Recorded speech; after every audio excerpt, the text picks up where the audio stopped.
Welcome to the House of Truth. Today we're continuing our series on the wild days of the judges. Last time we started looking at the judges and what was going on. We noticed two great patterns.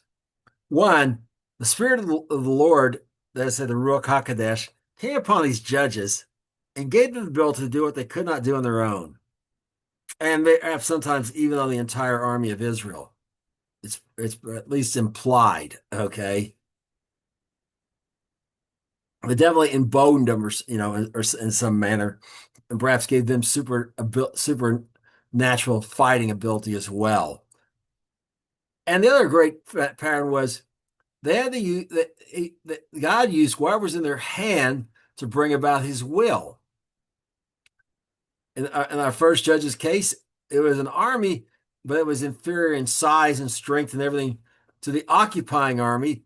They've been occupying them for 8 years. And yet Othniel was able to rally the troops and win the day. In Ehud's case, he didn't even have anything in his hand. He had to make a dagger. And after killing the king outside the land of Canaan that was occupying them, he was able to rally the troops, and they were able to bring deliverance and kill their oppressors. Now, in the last guy, Shamgar, the guy who followed him, he all he had was a long pointy stick. That's all an ox goad is. You may have seen pictures of all these things. No, it's just a long pointy stick. And with it, he killed 600 Philistines. And we saw that the situation was these were raiders, like roving gangs in the Wild West. They were terrifying people, where they were hauled up in the walled cities, and he couldn't get one man out of 40,000 to pick up spear and shield and help him deal with these guys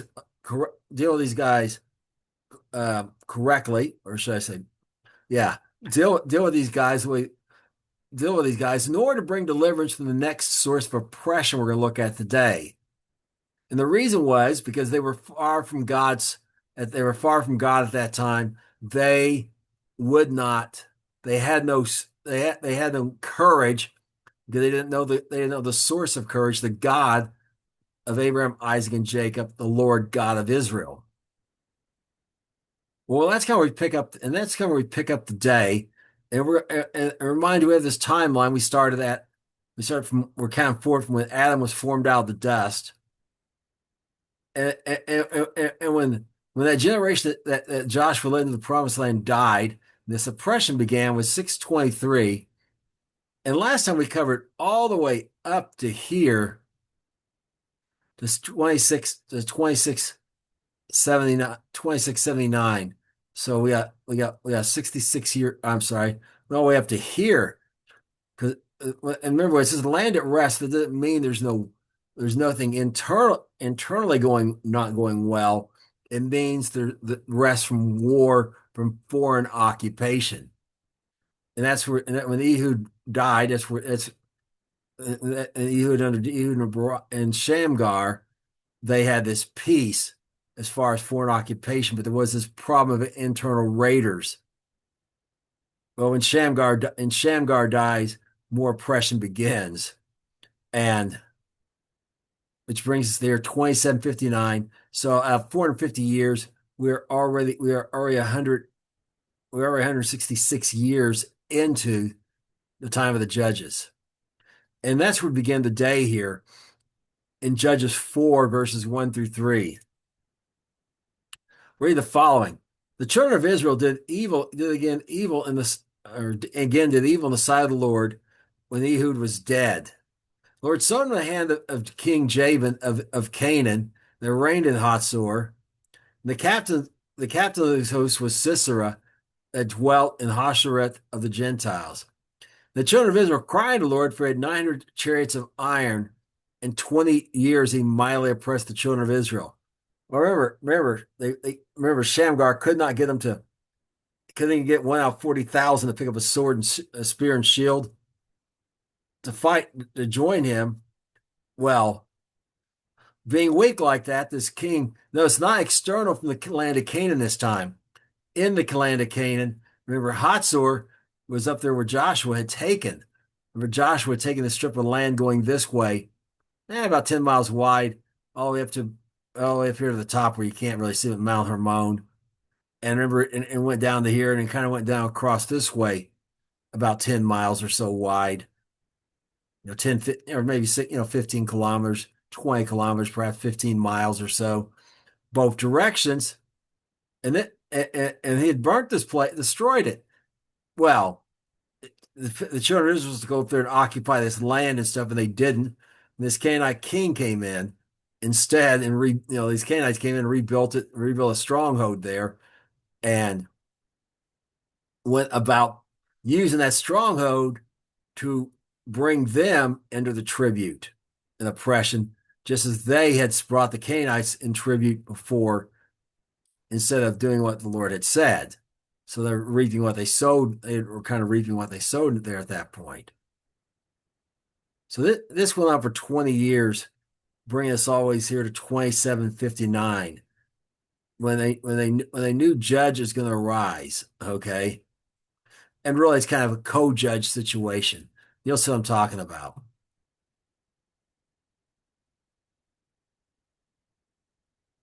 Oh, I have myself. All right, now so let's go. Let's continue on Judges 4 verses 4 through 4 verses 4 and 5. And Deborah, a prophetess, the wife of Lapidoth, she judged Israel at that time. She dwelt under the palm tree of Deborah between Ramah and Bethel and Mount Ephraim. And the children of Israel came up to her for judgment. Okay, I could spend an entire, it's like Genesis 1:1. I could spend an entire lesson just on this one sentence here, but we're not going to go into all that detail today. But I want you to bring out some of the same things. She's called a prophetess, think like Miriam was, a female spokeswoman for God instead of a spokesman. She's the wife of this guy. She's the wife. She's judged Israel at that time.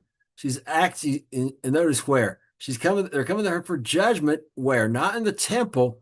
In this palm tree of Deborah between Ramah, just a little outside of a little in the land of Benjamin, north of Jerusalem, and Bethel, the house of God, in Mount Ephraim, in the area of Ephraim.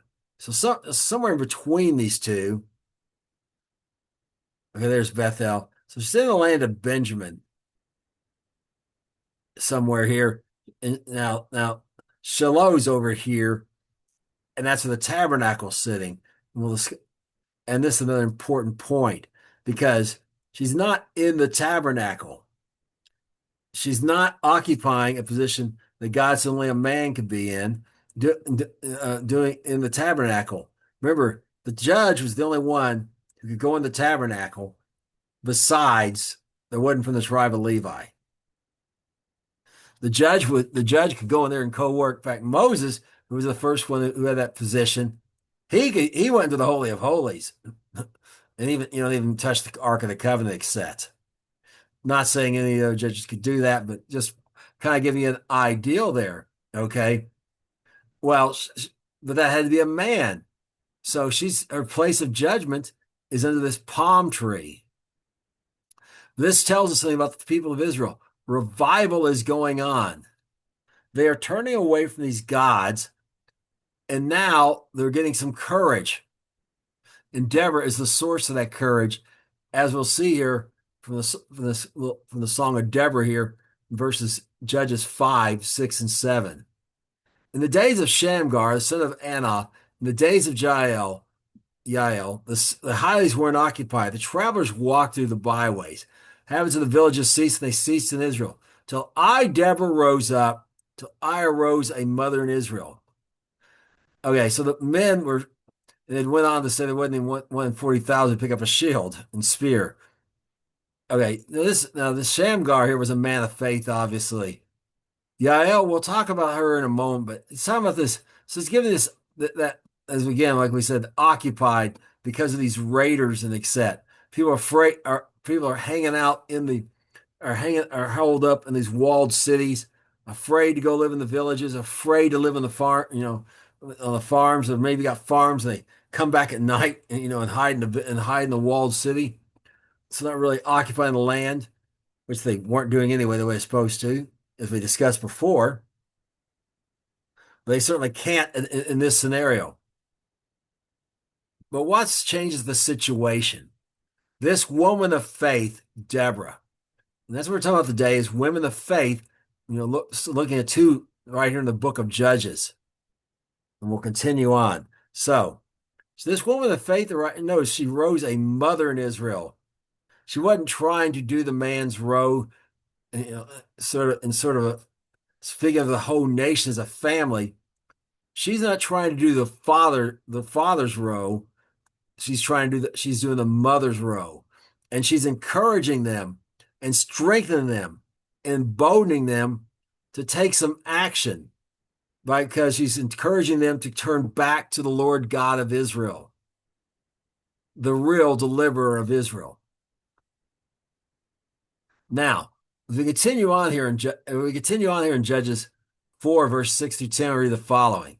And she sent and called Barak, the son of Abinoam, out of Kadesh Naphtali, and said to him, Has not the Lord your God of Israel commanded, saying, Go and draw towards Mount Tabor, and take with you 10,000 men of the children of Naphtali and of the children of Zebulun, and I'll draw you to the river Kishon. I'll draw unto you to the river Kishon, Sisera, the captain of Jabin's army, with his chariots and his multitude. I'll deliver him into your hand. And Barak said to her, If you will go with me, then I will go. If you will not go with me, then I will not go. And she said, I will surely go with you. Notwithstanding, the journey you take shall not be for your honor. For the Lord shall sell Sisera into the hand of a woman. And Deborah arose and met with Barak to Kadesh. And Barak called Zebulun and Naphtali to Kadesh, and he went up with 10,000 men at his feet, and Deborah went up with him. Okay, there's a lot here. Let's start with a little geography. Okay. So location Tabor's kind of important to understand. Mount Tabor is right here where Zebulun, Naphtali, and Issachar meet. Now here's Kadesh. So there's Hatzor, and here's Kadesh, where he's drawing them to. That's north of Hatzor. He's drawing them there. He's going to march them down to this Mount Tabor. So, people from Zebulun, when he calls them up there, he's got to come up to here, or to come back down, right by their own. But, that's the way it is in the military sometimes. And the whole point of him doing it this way is to draw Sisera out of Hatzor and down to this river Kishon, which you can't really see on here, but it's right in this area. Okay, to draw him down to this river. This is the Lord's mechanism to draw him to it. Now, as we continue here, and as we continue reading here, looking at here, it's got to draw him to there, but notice there's a problem. He believes, but he's like, I believe, but help my unbelief. He's like a kid. He's like, yeah, okay, Mom, I'll be brave. You go with me. So, and there's reason to fear. I mean, there's reason to fear. If the Lord doesn't show up and delivering, this guy's going to kill him, perhaps really brutally. Okay. It's not, this is not an absurd fear of this guy that he has. But, but like a kid with his mother, if I'll go if you'll go, till he says to her. And no, she has no fear at all. This woman of faith is immediately, I'll go with you. She's going to make this long walk. This long walk up here. It's about a 2-day walk, okay? Do her maybe a little longer. She, now we don't know. Text doesn't tell us. Maybe she He had a horse for her or something, but whatever it is, it's not, it's a good distance for her to go. And she has no hesitation about it, not concerned about comfort or inconvenience. I mean, notice moment's notice, and she just goes immediately because she knows what the will of God is. She's a woman of faith, and she acts on it immediately. Doesn't wait for God to rain. Doesn't wait for the right circumstances to come around for things to be more convenient. She acts now because she's a man of God. But notice what she says to him. It's not only for your honor. Why? Because the Lord's going to sell Sisera in the hand of a woman. And so now she goes with him. When he gets up there and he calls them to Kadesh, and he went with these men at his feet, and Deborah went up with him. So getting back a little geography, so they probably went along a route along here to take him through Zebulun. He's calling the people as he goes along here and marches them all, marches and he's gathering men, gathering people as he goes along who will join in the fight. So he's at Kadesh. Then he's going to come back down to Mount Tabor here. Okay, and of course he's marching this way with this army of 10,000. It's going to get the attention of the king down there, to get the attention of the king, as we said. You can't help but notice, that them blowing trumpets or whatever. They're going to be with earshot of their activity.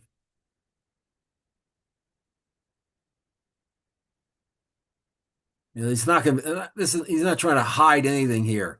He's purposely, the Lord's plans purposely let Sisera know.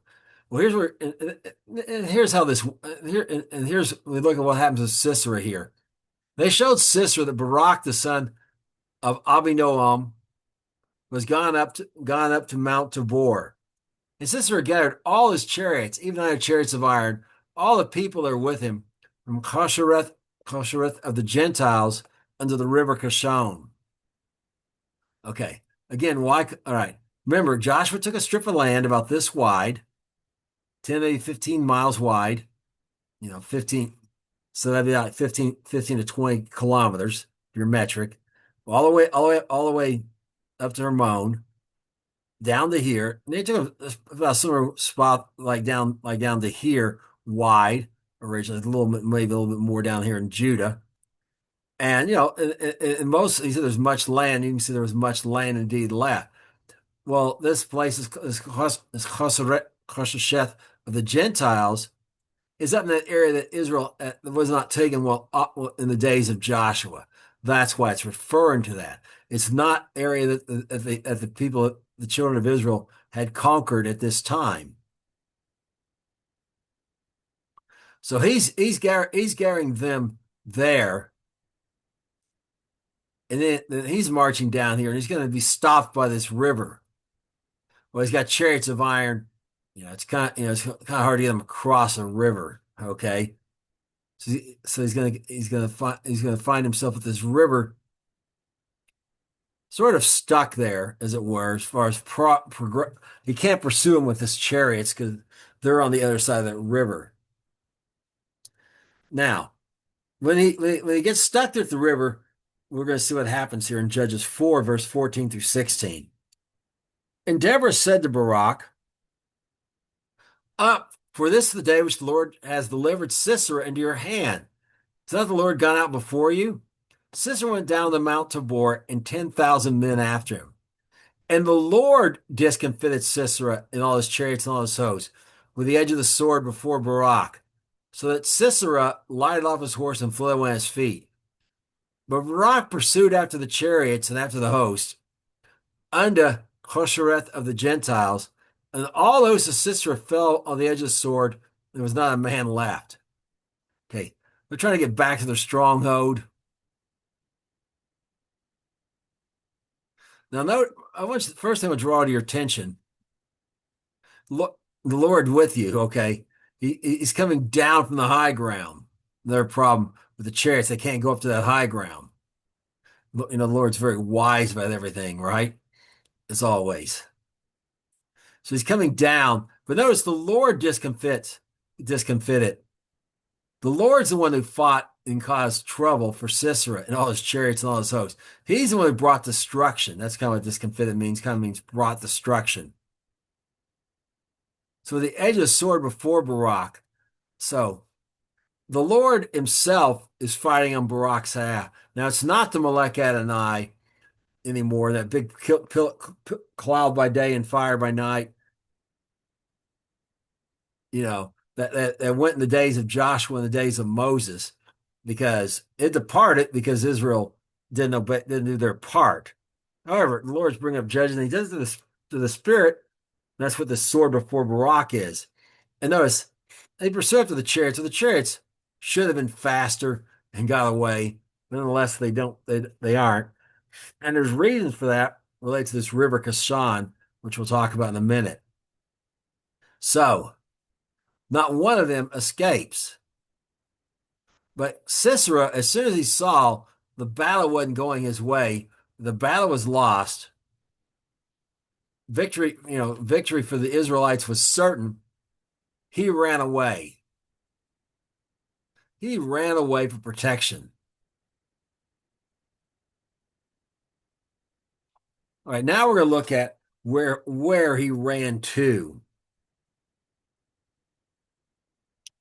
Now, Heber the Kenite, which are the children of Hobab, the father-in-law of Moses, had severed himself from the Kenite and pitched his tent into the plain of Zanim.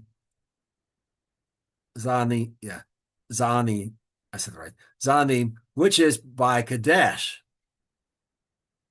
Again, geography a little interesting. Kadesh, he's going up here where near this plain here is perhaps over here, near the stronghold of Barak is where he's actually going to go, where he's fleeing to for protection.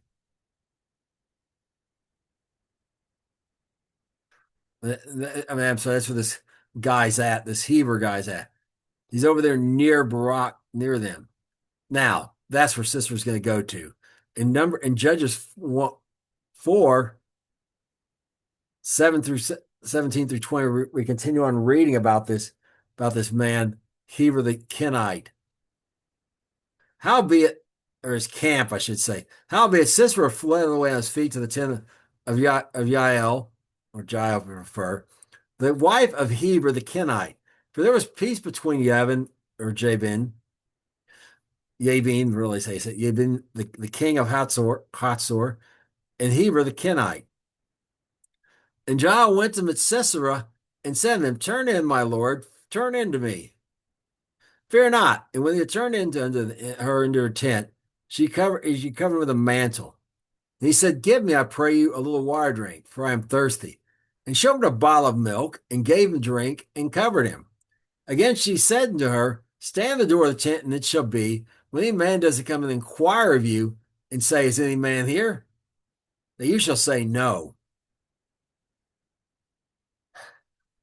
So Sisera fled away on his team to this place, which I pointed out just a moment ago. It's right near the stronghold of Barak. But he has an ally there, Heber the Kenite. Remember, he severed himself from the other Kenites. Why? And why he severed himself? Because he made peace with Yabin, the king of Hatzor. Okay, so he's been in an alliance with this guy. But there's a little bit of disagreement here. That doesn't mean his wife's in alliance with the king. So, but nonetheless, Sisera has this, and notice, fear not. She speaks comforting words to him, like perhaps a mother would to a child. She brings him into the tent, covers up with a mantle, like a mother tucking her child in. She gives him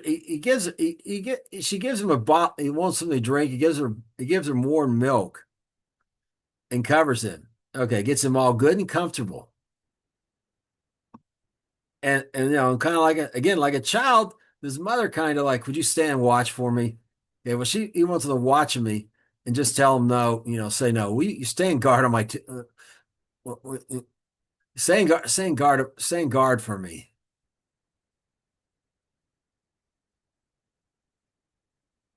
Now we continue on Judges 4:21 through 24. We can see that Yael was not on the side of Yabin like her husband. Then Yael, Heber's wife, took a nail of the tent and took a hammer in her hand and went softly to him and smote the nail into his temple and fastened to the ground.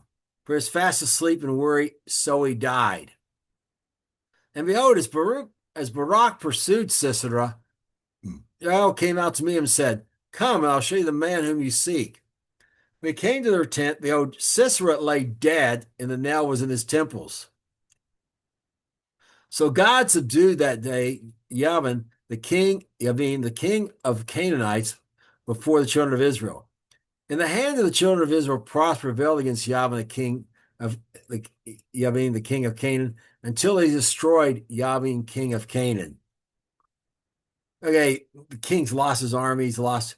Now they just got to take the stronghold, which they do, obviously. But notice who did the subduing. God did the subduing. This woman was a woman of faith. She was carrying out the will of God. Her husband was perhaps allied himself with this king. And perhaps there's some aspect of worshiping the God of the Canaanites involved. We don't know that, but just saying it wasn't uncommon. And perhaps that's Heber. But the Yael's faith is plainly on the Lord's side. And notice again, like Debra, bravery, action. And as we saw before, she used what was in her hands. All she had was a nail. And by the way, these tent nails, think of like the length of a cubit, maybe from like your forearm to the tip of your finger. Don't think like a little bee nail. This string went in a temple, out of the temple, and into the ground, and held it securely. And did a little more now, as we'll see in a moment. So let me think it's a little 6-inch nail or something like that. 9 inches would probably not even be enough. Okay. So that might go through his temples, but we can get into the ground. So think, maybe 18 inches or something like that, if you're metric 40 centimeters. Sort of gives you a range of the idea of this nail. But she just drove it right, and she just smacked him in there and acted quickly. Didn't give him a chance to get up. Didn't give him a chance to do anything. Before he knew what was going on, he was dead. So now the children of Israel. Now it's the children of Israel prospered. Remember, it was only those two. Remember, those two tribes originally, and that was part of the thing. As the victory became apparent, and Sisera and his armies trying to flee up to here to get out of the area where their area where the children of Israel are. Other people have taken action in the pursuit as well, and we'll discuss that in a moment here. I just want to draw that to your attention. So they go until the Hazor is destroyed again. The king's gone again. This king's gone, and now the land can be at rest.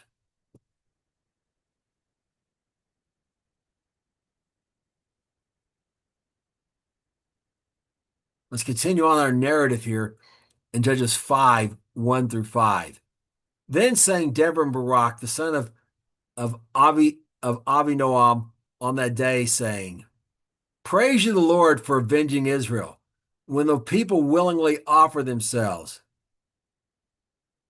Oh, hear, O you kings, give ear, O you princes. For I, even I, will sing unto the Lord. I will sing praise to the Lord God of Israel. And when you went out of Seir, when you marched out of the field of Edom, the earth trembled, the heavens dropped, the clouds dropped as water, also dropped water. The mountains melted before the Lord, even at Sinai, before the Lord God of Israel. Okay, there's a reference. These are references to the past here. When he went out of Seir, again referring. Remember that the previous one. Well, didn't actually involve Edom, but in Edom, when he went there, perhaps in the first in the Kadesh Barnea went through. They had to go around after that. We went through with particularly Melech Adonai. The mountains melt, even as Sinai, set on fire, except because the Melech Adonai was with them back in there. But a little rehearsal what the Lord had done for him before. And notice when did the Lord avenge Israel? When did he bring deliverance? When they willingly offered themselves. And so it is with us. We have to willingly offer ourselves to say, Lord, send me. Here I am, Hanani. Send me. And notice the order here. Deborah's first, then Barak. Contrary to where the man's listed first, then the woman. But because Deborah is the key to deliverance. Barak was more of an instrument of Deborah. So we continue on here. The people willingly offered themselves. Now in Judges 5, 9 to 13, we read some more into the song. And remember, Miriam also sung a song that Moses started. It was Moses, then Miriam, showing again this reversal. Well, let's continue on with the song here. My heart is towards the governors of Israel. He offered himself willingly among the people. Bless you, the Lord. Speaking that ride on white asses, you that sit in judgment that walk by the way. They are delivered from the noise of the archers in the place of the drawing water. There they shall rehearse the righteous acts of the Lord, even the righteous acts towards the inhabitants of his village in Israel. Then shall the people of the Lord go down to the gates. Awake, awake, Deborah, awake, awake, utter a song. Arise, Barak, and lead your captivity captive. You son of Abinoam, then he made him that remains have dominion over the nobles among the people. The Lord has made me have dominion over the mighty. Okay, notice my heart's towards this, perhaps Deborah singing this part more than the operative says willingly among the people. Bless the Lord. These governors are the ones that rode on white asses, showing white donkeys, showing a symbol of their status high in the society as rulers, that they sat in judgment. They walked by the way. They delivered on the noise of the archers, the places. They are delivered from the noise of archers, the place of drawing water. They weren't worried about those archers when they went to go get water anymore. There because of why the archers towards the inhabitants of the village in Israel. Remember, people were afraid to go out of their city, out of the gates. Now they're going to go down to the gates. They're going to go down and leave these fortified cities and go back into villages. No longer afraid to even go to the well to get a drink, as it were, or a place of the stream to water their animals. So Deborah's uttering this song, and Barak's part was to lead them captivity, to lead captive. Perhaps not the Canaanites, but perhaps the Canaanites had other people that enslaved them, and they took them from them.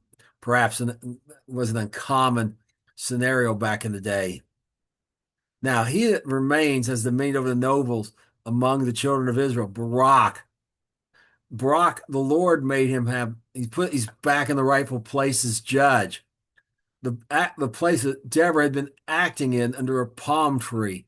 Now Barak is gonna be able to do in the temple where it should be done by the man that God's chosen is the one who's supposed to be doing it there. Now we continue on in Acts 5, 14 through 19, 18, read the following. Out of Ephraim, there was a root again, there was a root of them against Amalek. After you, Benjamin, among your people, Machir came down governors. Out of Zebulun, they that handled the pen of the writer. The prince of Issachar was Deborah, even Issachar, and also Barak. He sent on foot in the valley. The visions of Reuben for the vision of Reuben there were great thoughts of heart. Why abode you among the sheepfold and to hear the bleating of the flocks? For the visions of Reuben there was great searchings of heart. Gilead abode beyond Jordan. And why did Dan remain in ships? Asher continued on the seashore and abode in his breeches.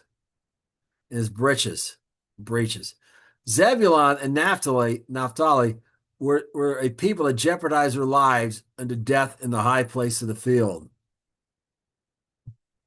Okay, notice, first of all, out of Ephraim was a root of them against notice, Amalek. Remember, Amalek's to the south, down their south part of Judah. Some people had raised up and were taking action. They were fighting.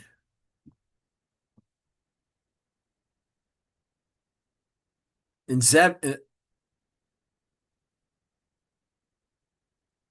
again, Benjamin, Machir came down among your people. Out of Machir, remember, Machir is actually over here in this area. It's come down, okay? Come down to help.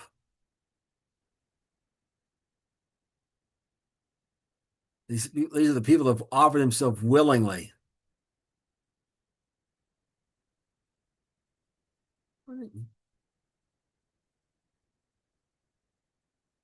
Who've come to offer themselves willingly.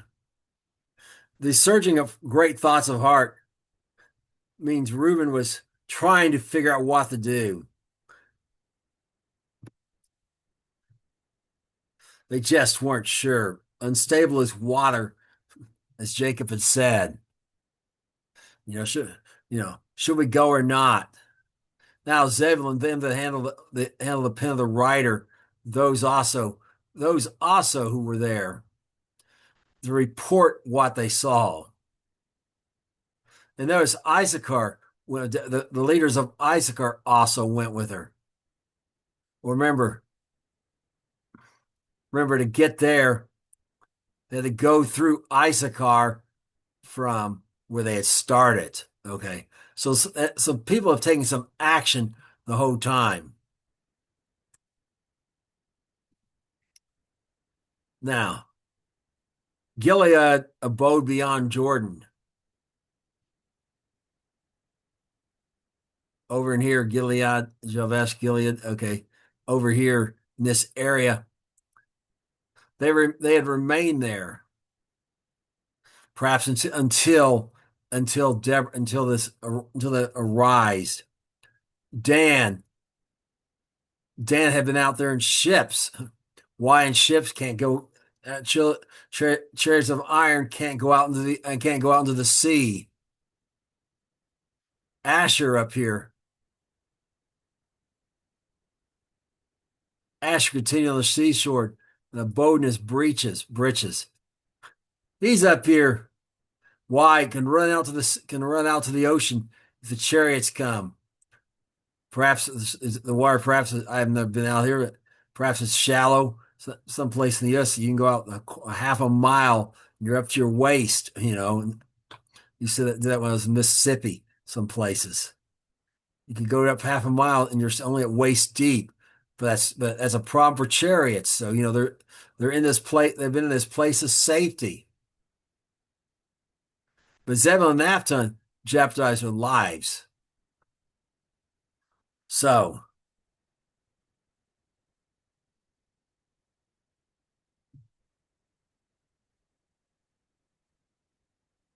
so they have jeopardized their lives.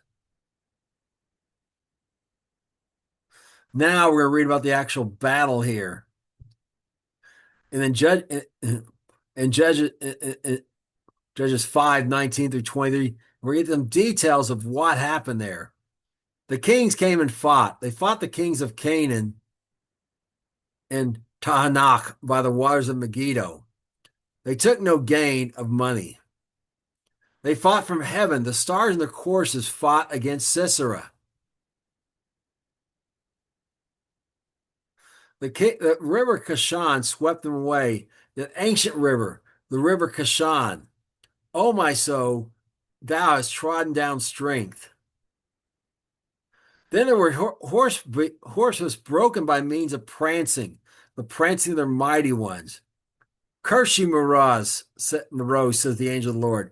Curse you bitterly, inhabitants thereof, because they came not to the help of the Lord, to the help of the Lord against the mighty.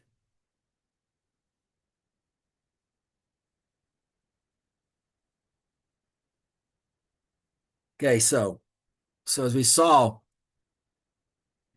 everywhere were afraid mostly. Perhaps some people came out of them, and and, and this insufficient force of 10,000 men who had their trust in the Lord showed up. And they, of course, we saw that there was some boldness among some others as well, inspired by Deborah primarily.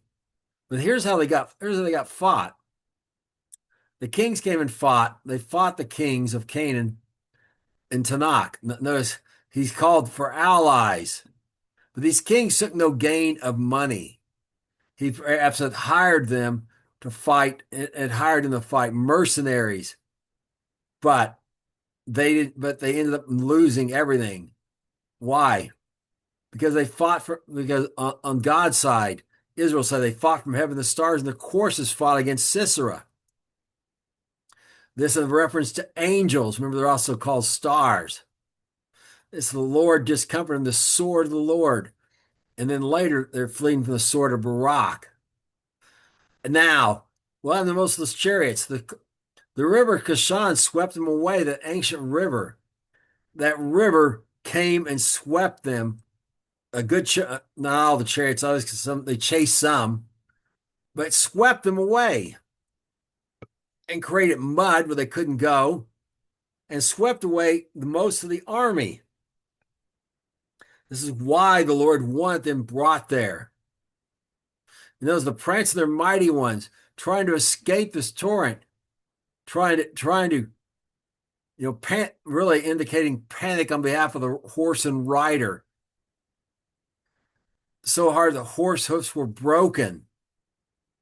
They generally didn't have horseshoes back in the day. The horse's hoof could get split on the hard rocks and whatever. Trying to escape, they were broken. Or really, again, that prancing is more than the idea of a panic. The horse is up and jumping around. But notice this Meroz. When it saw the Lord was winning, they came not to the help of the Lord, to help against the mighty, even when the victory's going on. These people stayed in their walled city. They couldn't even be emboldened by what they saw the Lord doing. For that reason, they're cursed. They didn't come to the help of the Lord against the mighty. The Lord didn't need their help, but the ideal is perhaps some of these other groups we talked about here, even they were hanging out in ships and doing, as they heard the victory that was coming from Zebulun and Naphtali, primarily jeopardizing their lives,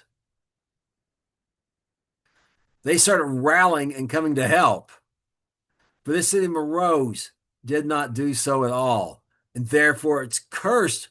And those who's cursed it, the angel of the Lord, the Melech Adonai, not in the form of that pillar by night and cloud by day, but in more of a form of an angel or of a man, perhaps. Not, wing, wings not necessarily included. So they're cursed by this Melech Adonai, and we showed before. We talked about the origin of the Lamb, that it is Messiah. However, contrary to them is another person. And as we continue on in Judges 5:24 through 27. Blessed above women shall Jael, the wife of Heber the Kenite, be. Blessed shall she be above women in the tent. He asked water, she gave him milk. She brought forth butter in a lordly dish. She put her hand to the nail and her right hand to the workman's hammer. With a hammer she smote Sisera. She smote off his head when she pierced and struck through his temple. At his feet, at her feet he bowed, he fell, he lay down. At her feet he bowed, he fell. Where he bowed, there he fell down dead. Okay, notice brought forth butter in a lordly dish. Man, an expensive dish, a nice looking dish. Area make him feel secure. Made sure he wasn't hungry. Perhaps it was butter. If he'd wanted bread, she probably gave him that too. But giving him all these things to help him rest and go to sleep. Also, he would be down a point of weakness that she could manage. And manage she did. This woman of faith took action. And notice, smote off his head when she had pierced and struck it through his temples. Perhaps his head had torn off. Or perhaps she's cut off with a sword after she struck through his temples to make sure he was dead. Well, none of these acts, she's this woman of bravery, this woman of faith, this woman of action is blessed above women, similar to Messiah's mother, Miriam, who's called blessed above all women. She shall be above women in the tent. The Lord thinks highly of her, this woman of faith, this woman of courage, this woman of action. But here's another woman the Lord does not think highly of. In Judges 5:28 through 31, as we wrap up the song of Debra and Barak. The mother of Sisera looked out at a window and cried to the lattice, why is his chariot so long in coming? Why tear the wheels of his chariot? Her ladies answered her, yeah. She returned her answer to herself. Have they not spent and not divided the prey to every man a damsel or two? To Sisera, a prey of divers colors, a prey of divers colors of needlework on both sides. Meat for the neck of them that take the spoil. Let all your enemies perish, O Lord. Let them that love the Son love him, be as the sun when he goes forth in his might. And the land had rest for 40 years. Okay, so Sisera's mom, is looking for him, but he's not going to return. She has a total expectation of victory. Have they not divided the prey to every man a damsel or two? She has this expectation of victory.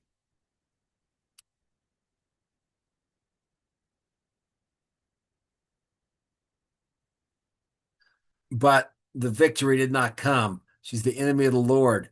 His enemies have perished. Her son, Yavin, and even the kings that allied themselves with Yavin. That great host is all perished by the hand of the Lord. But those that love him are going to shine. And now, so the land has rest for 40 more years.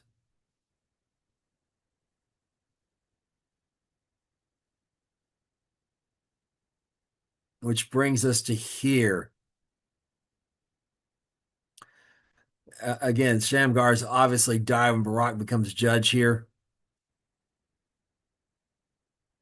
And notice, remember, the pattern was usually the guys were with their successor. Deborah had to announce to Barak he was the judge. Lord revealed it to her because she was a prophetess instead of revealing it to Shamgar, perhaps. Now, for 40 years, we're in there 28:19, 206 years into the 450 years of the wild days of the judges, almost the halfway mark.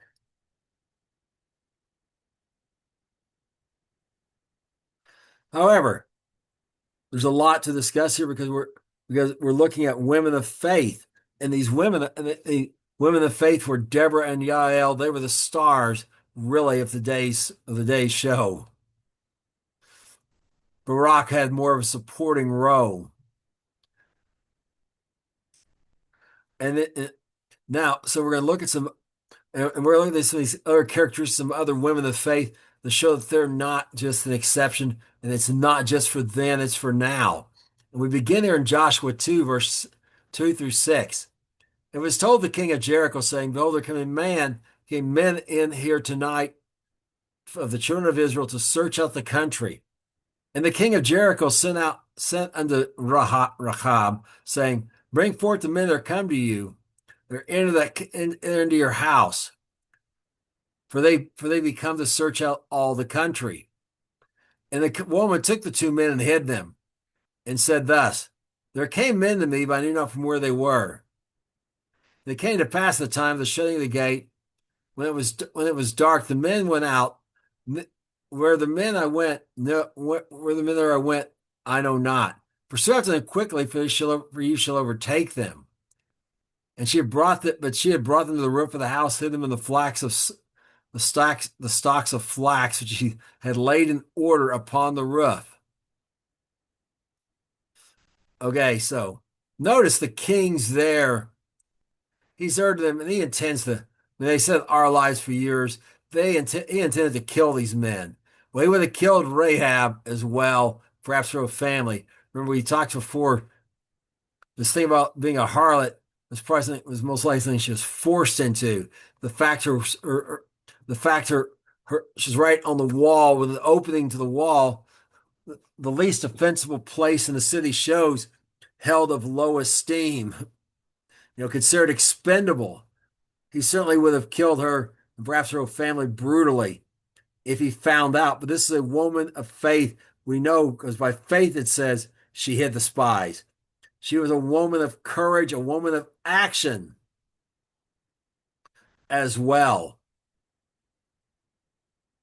But now we're another woman of courage and action from Luke 8:43 through 48,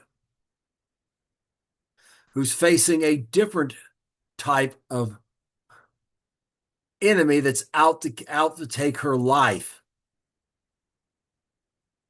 And a woman having an issue of blood 12 years, which has been all her living upon physicians, they're going to be healed of any, came behind him and touched the border of his garment, and immediately her issue of blood staunched. And Jesus said, who touched me? When all denied, Peter and they that were with him said, Master, the multitude throng you and press you. And saith you, who touched me?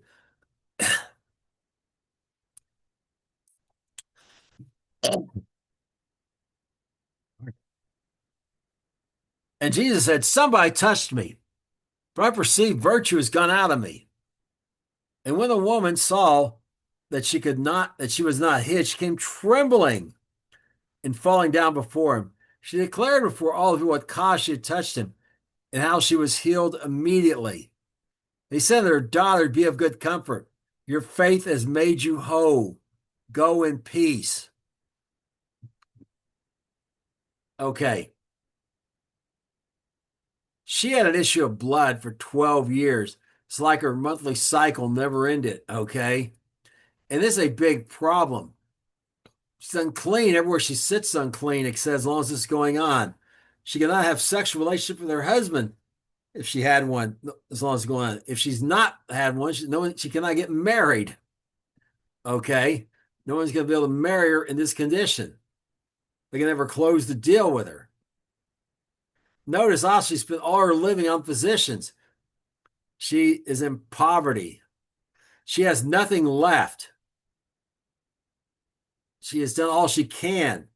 She's been a woman of action, but now there's nothing left for her that she can do except touch the border of the garment of Messiah. And when she does, that issue is, the problem is now everyone she's touched with that blood is unclean. She's just now made him unclean. And remember, they called him rabbi. Even the rabbis called Messiah rabbi in a place or two. She has now touched a rabbi when she's unclean and made him unclean. And the Pharisees did not look kindly on that. This was not God's law, but their law. And this is why she risked death to touch his garment. There were rabbis who would have killed her for touching a rabbi when she was in an unclean state like this, making him unclean. This is why she's trembling. That's why she tried to hide the fact she was doing it. She just wanted to get lost in the crowd. She wanted to be well, but knew the possible consequences of doing this. She just wanted to do it quietly, not be seen, and go her way. But she realizes she's been caught, and she's falling down before him. She's wanting mercy. And she confesses what she's done and how she was healed. Now, Messiah is not the rabbis. He tells her not to worry about this, not to be of good comfort. Why? Her faith has made her whole. Go in peace. Now, why does he say your faith? Well, faith in what? Biblical faith is confidence in what God said that leads to action. What was her act of faith? Touching the border of his garment. Why was that an act of faith? Because of the prophets had said, Messiah, there was healing in the wings of Messiah. Kanaf, literally, the corner of the garment was called the wing, because it often had a piece of square-shaped piece of cloth there tied there to make it strengthen, and you could kind of make shape, so you kind of pull it out and like a wing, kind of make it look like a wings with your talit, using that. Because of the stiffness there and the softness everywhere else. So it's called the wing of the garment. What's of the wing? The tzitzits. In particular, that thread of blue that represented Messiah. That's why she knows there's healing in the border of his garment, in that tzitzit, there in the corner of the wing of his garment. And she acted on it. She had reason to be afraid. But she was a woman of faith, a woman of courage, a woman of action. And again, God looked on her favorably. Now we're looking at some more women of faith and action and courage. In Romans 16, verses 1 through 6. I commend to you Phebe, our sister, which is the servant of the churches at Kenchcrea. That your servant of the Lord has become saints, and that your sister, in whatsoever business she has need of you. For she has been my succor. She's been a succor of many, and of my help, of myself also. Greet Priscilla and Aquila, my helpers in Christ Jesus, who for my life lay down their own necks, not only to whom I give thanks, but also all the churches of the Gentiles. Likewise, greet the church that is in their house. Salute my well-beloved Epaenetus. There we go. Epaenetus. There we go. Epaenetus, who is the first fruits of Achaia under Christ. Greet Mary, who bestowed much labor on us. This, by the way, is not Mary, the mother of Jesus. Of course, they probably would have mentioned that, but just to want to clarify that.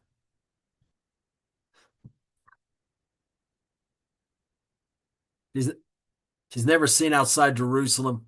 And indeed, history records she died in Jerusalem, not other places as people have tried to say.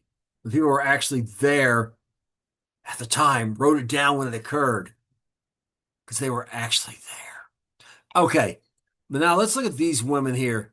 Well, first of all, I want you to know how many women we're talking here. One, two, three, and and there's three men as well. Okay, oh, there's two men as well. So the women actually outnumber the men here in this scenario slightly. Now, let's look at this first woman here, Phebe, this woman of action, this faithful woman. To receive her in the Lord, Paul is in First Romans 1. He says he hadn't been to Rome yet. These are all from Corinth.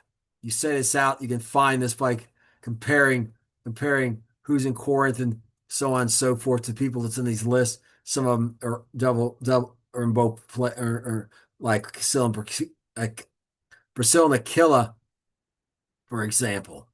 Okay. She's in Corinth. Now, they're from Corinth. There's a church at Kenchcrea near Corinth. Okay. She's from that church. Now, he sent her on this business. And this business is to collect the grace offering. The Greek word charis is used of it. It's only used it's only used this offering is the only one it's used, and every time it's used, it's of this offering, and it's to help the poor, persecuted saints in Jerusalem to be taken at either at one of the three times a year when the poor would be given gifts, when they congregated to get, and all the men of Israel were to appear in the land, were to appear before the Lord. That is to say, at first fruits, at Pentecost, or tabernacles.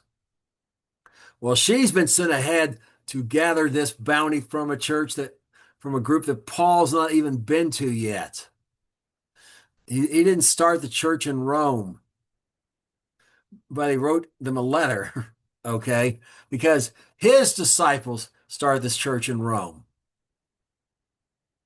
Now, she'd been a great help. He sends a woman in charge of this business. He said there's obviously other men there, but this woman has proven herself to be a businesswoman, a woman of good conduct, a woman who's trustworthy, faithful in all she does, and well equipped in managing money and the like. So this woman here is the first one. Now, when she knows Priscilla is listed first, then her husband, again, contrary to the convention of the day, as his helpers. And why? Perhaps she was the first to do this. And since they laid down their own necks, it's not for his life. They're not speaking figuratively here. They're talking about the Roman execution that Paul ultimately dies of in Rome, of being beheaded. They were willing to they laid down their necks to save the life of Paul.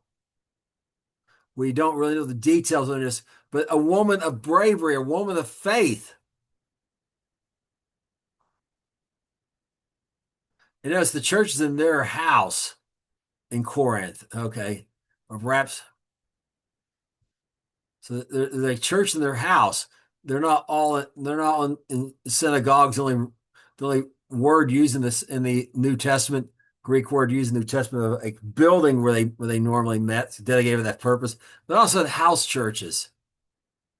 Now, and notice Mary, who bestowed much labor on us. So this other woman, Phebe, was a great help to many. Mary bestowed much labor on us. Woman of action as well. So these are so we see these women of action, these women of faith, these women of courage that comes from trusting in the Lord God of Israel. Now we're looking at some more women of faith and courage and action as well that perhaps people don't even think about, but they really are. And here's the first one we come across is Mark 12, 42 through 44. There came a certain poor widow, in which she threw in 2 mites, which makes a farthing. And the Lord, and he called his disciples, said to them, verily I say to you, this poor widow has cast in more than all they which have cast into the treasury. For they did cast out of their abundance, but she did cast out of her want all that she had, even all her living. Lepton, Greek word, no, coin. There wasn't even such a thing as a single one denomination when I lived there in Greece. The drachma being the main one. The drachma was going for about what, 3,000, no, 138 drachmas to $1, less than a penny. Okay, but in her day it was a little bit more. A drachma was a standard wages for a day's wages. It's 100th of that, so gives you an idea. Perhaps like having 2 quarters today. But notice, it's all she has. And she has 2. It'd been a great sacrifice if she'd put one of those in. It's all she has to live on. In this treasury, they had boxes there in the court, well, really was the court of the Gentiles, in other places, and near the entrances, dedicated to different things. And these boxes would be locked in it, but they had a horn on the top, like a shofar. You threw your money in, it went down into there and got in the box.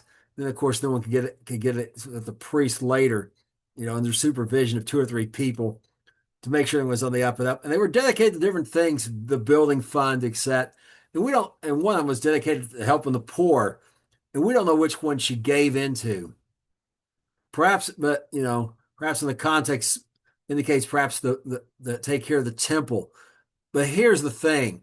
This woman's of great courage. It's not much, but it's all she has. It's all she has in her hand is not much. But what she has in her hand, she trusts to the Lord God. And why do I say faith? Because the promise of God was, he that gives to the poor will never lack. And if you'll build his house, he'll build your house. This woman was a woman of faith, a woman of courage. She didn't let fear keep her from giving to the causes of God, and trusted in a woman of action. She didn't just hypothetically have faith.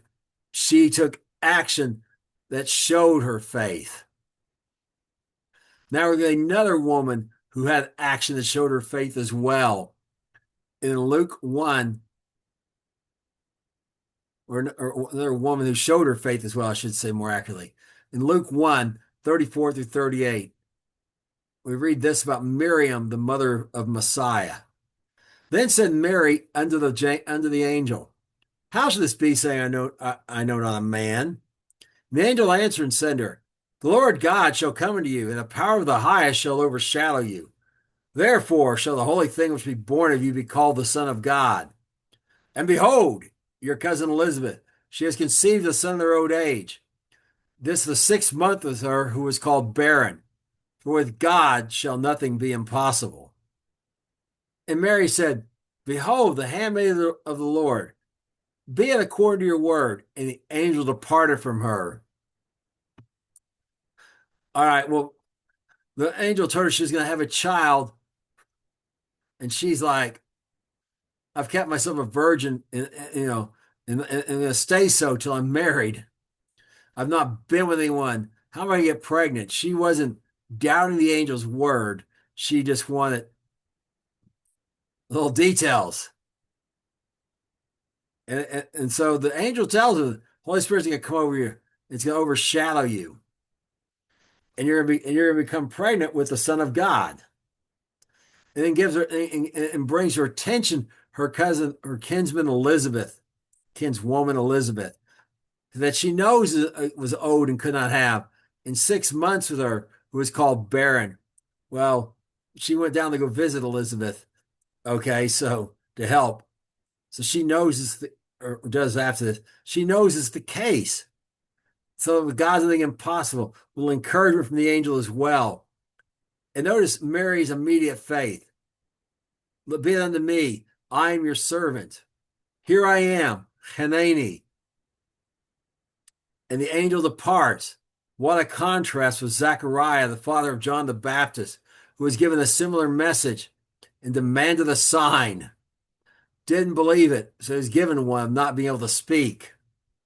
But Mary was a woman of faith who immediately was willing to submit to submit to the will of God and let it happen to her, even though it would undoubtedly bring there'd be accusations and false rumors and whatever about her. Notwithstanding, not worried about what other people think, her reputation, she was going to take some action here.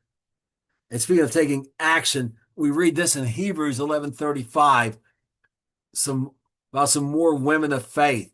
Women received their dead raised to life again. Others were tortured, not accepting deliverance, that they might obtain a better resurrection. Notice that draws out that women are the ones who receive their dead to raised to life again. And in every case where the details are given, there's women involved when someone's dead and raise them. The women don't do anything to cause them to be raised to life, don't pray or anything, lay hands on the dead or anything, but they get men. But they do it because they have faith. This in Hebrews 11, the hall of faith, people call it. People go, by faith they did such. And it's always women. Elijah, Elisha, Messiah, even Lazarus. Martha ran looking for Messiah, not at first not having the faith he'd resurrect him, not understanding, but had faith he'd rise in the last day at least. But she went to go look for him. She sent for him when he got sick. That nurturing Mother Nature to take care of him.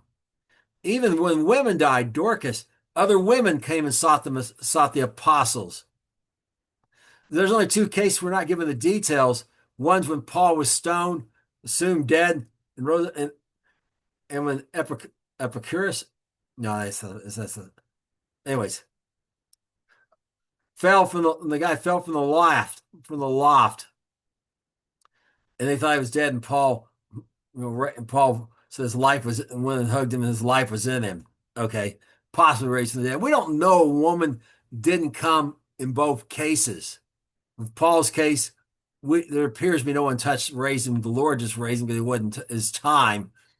But the other guy's case, we don't know that a woman didn't come there. And this is super important. Women are, there's no case in the Bible where it doesn't occur without a woman involved. And as I've said before, my wife informed me twice, but one of them I didn't count is really short. Because when your heart stops beating doesn't mean you're dead. You're dead when you're brain dead. But when it stops being long enough, you're brain dead. And my son was dead. Brain stopped waving, heart not beating, lungs not breathing. DEAD, dead. It was on, and God brought him back to life. It was on two news channels out here. Two witnesses, not counting the numerous witnesses in the hospital. But my wife, I could not, only one of us could be up there, only one person could be up there with him. It was during COVID, and my wife was the one up there. I was outside praying, doing what I could. My wife was the one there, though. And I did not know if he'd be alive today if she had not been there. Because there's always this pattern in the Bible of a woman being involved with when the dead are raised to life. Because women have that kind of faith. They run to the man of God or Messiah, looking for them to take action like Debra prompted Barak to take action. Because that's how women of faith often operate, by getting men to do what the men should do. Now, in Luke 8, 1 through 3, we're going to read, we're going to look at a few more women of faith and see how vital they were to making the gospel possible and being spread. And we begin in Luke 8, 1 through 3 with these words. Luke verses 1 through 3, I should say. They came to pass afterward, went through every city and village, preaching and showing the glad tidings of the kingdom of God. The 12 were with him, and certain women which had been healed of evil disease, spirits, and infirmities. Mary called Magdalena, out of whom went 7 devils, and Jonah, the wife of Chuza, Herod's steward, and Susanna, and many others ministered unto him of their substance.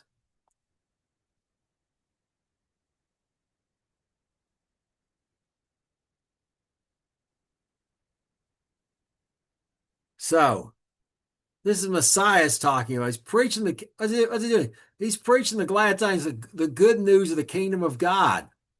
And notice the 12 men are with him. They're helping with that. But notice these women. Sir, all of them have been healed of evil spirits or infirmities. Mary Magdalene spells out there. Now, I want to draw your attention to Joanna, who she is, the wife of Chuza, who's Herod's steward. Herod's the king.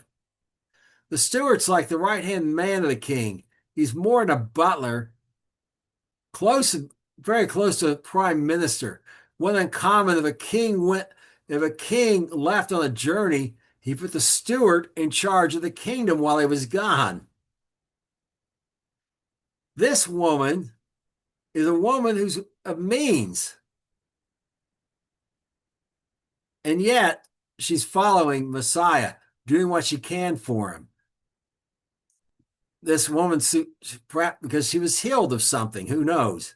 Susanna, we don't know much about her, except this: they ministered and they ministered them out of their substance. Some may have had a lot of substance, some may have had little, but they all gave what they could. They took what was in their hand and took action to make the preaching of the gospel possible.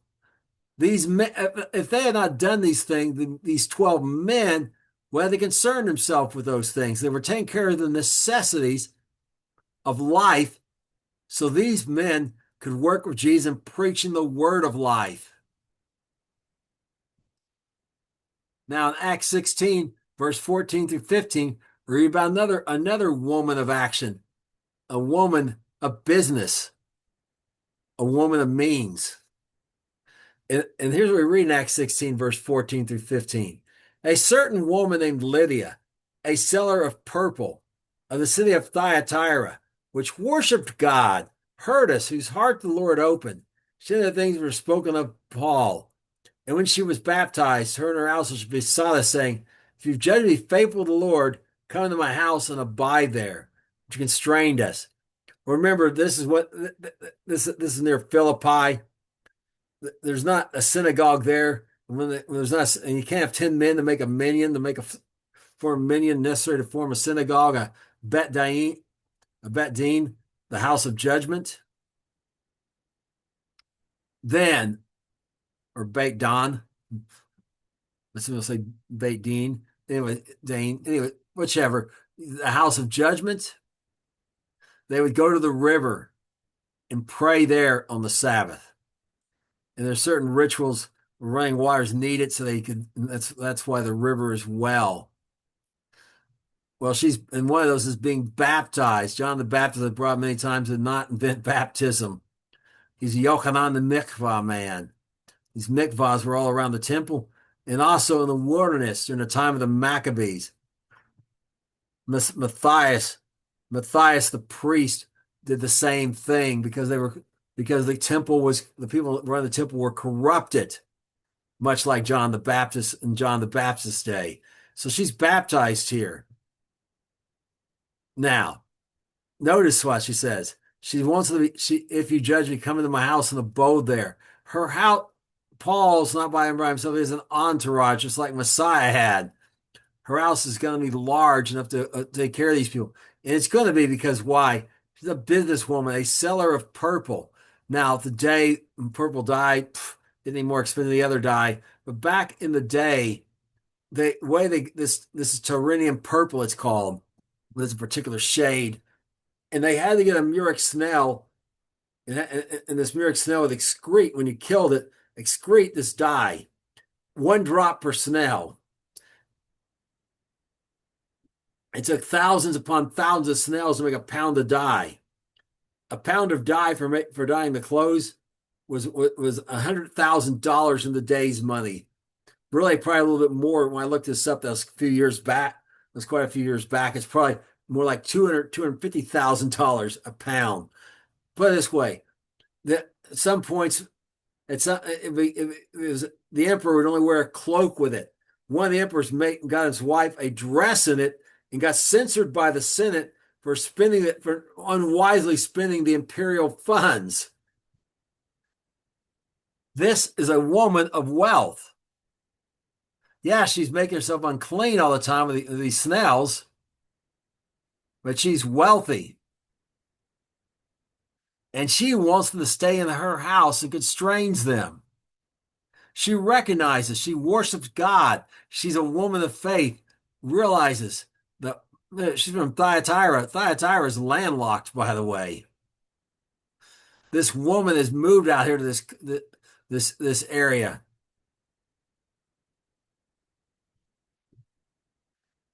Not far, not on the coast, but not far away, where she down collects the snails and then goes through the process. The thing about them is, if you extract the dye on a bright sunny day in the middle of the summer, say the sun full up, it turns a bright blue, a sky blue. If you do it on contrast in a moonless night, say when the new moon, cloud cover the whole 9 yards, dark as it can be, it'll turn to a dark purple. And the shade, any shade in between those two, depending on the lighting conditions. It was often what was used to make the dye for the tzitzits we talked about earlier, for the blue thread. Although it's only one blue thread per corner because it's so super expensive, these threads were, because of the cost of this dye. Well, this woman is a woman of God, and she's ready to feed, not just give them shelter, but feed them the whole 9 yards as long as they need, so they can be about the business of spreading the gospel and preaching and teaching and not be distracted by these things. And we see in Romans 16, verse 12 through 15, Paul talks about the necessity of these women in helping him. They could not do the gospel without him. And here's what he says: Salute Tryphena and Tryphosa, who labored in the Lord, the beloved Persis, which labored much in the Lord. Salute Rufus, chosen in the Lord, and his mother and mine.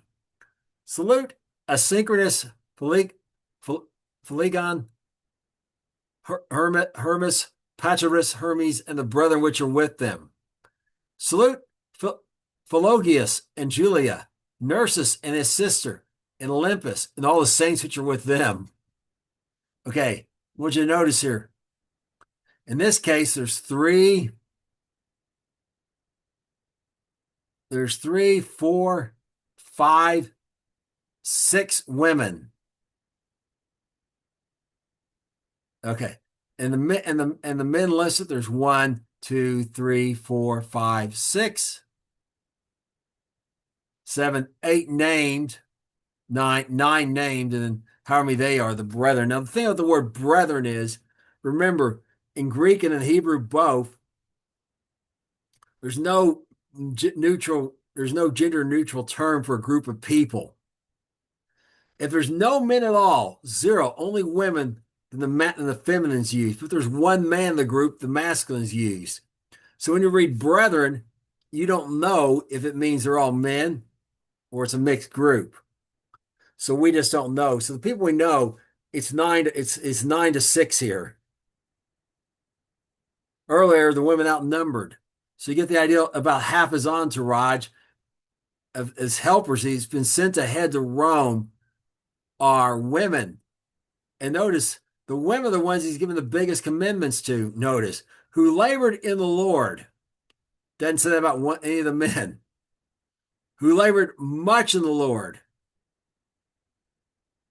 Now, this Persis literally means woman of Persia. She's a foreigner. She's from outside the Roman Empire. But this woman who's perhaps socially disadvantaged because of that, besides the fact of being a woman compared to the men, particularly in their day, has labored much in the Lord. So much Paul commends him, not just labored in the Lord, but much. And notice, this doesn't mean Rufus is Paul's brother, but it's like when Messiah said, my mother and brother and sister are those who do the will of God, those who are helping me carry it out. Remember, Deborah was a mother to Israel. Well, Paul needed comfort at times too. He went through many hardships. And this mother of Rufus acted as a mother to Paul as well, comforting him in his times of hardship, encouraging him to be bold and to go on, just like Barak had been encouraged by Deborah.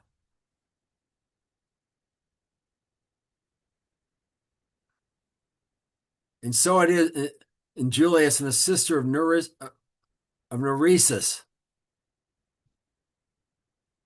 women of faith, women of action, and when needed, women of courage.